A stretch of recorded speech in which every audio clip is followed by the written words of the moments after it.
We will start with our flowers and garden tin from Dollar Tree and 2 floral foam blocks. You'll put the floral foam blocks in the bottom of the tin.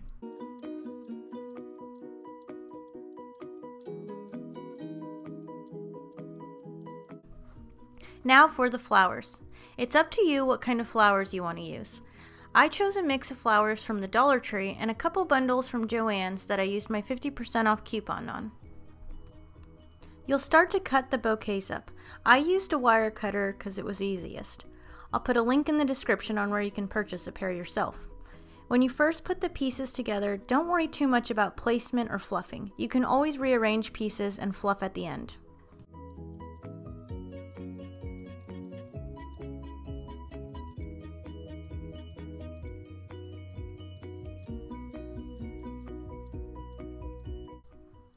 I bought 2 different kinds of artificial moss from the Dollar Tree as well. I mixed the 2 and just placed it all on top to cover the floral foam and the stems.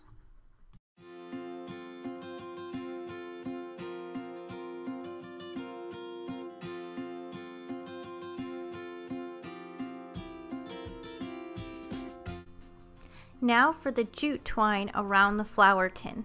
You can get jute twine at the Dollar Tree. I already had some, so I'm using what I have.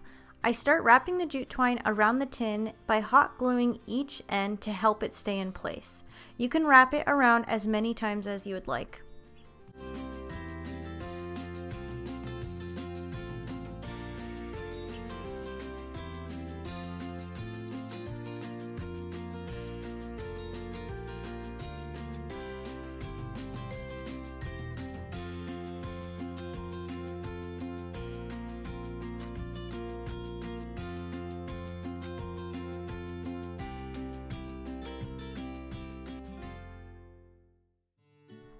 To keep the jute twine in place, I glued it in a few spots around the tin.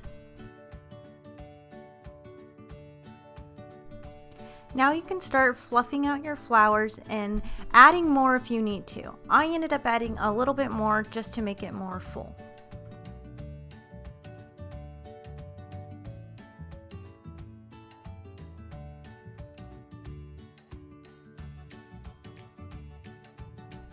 There you have your DIY flowers and garden tin from the Dollar Tree.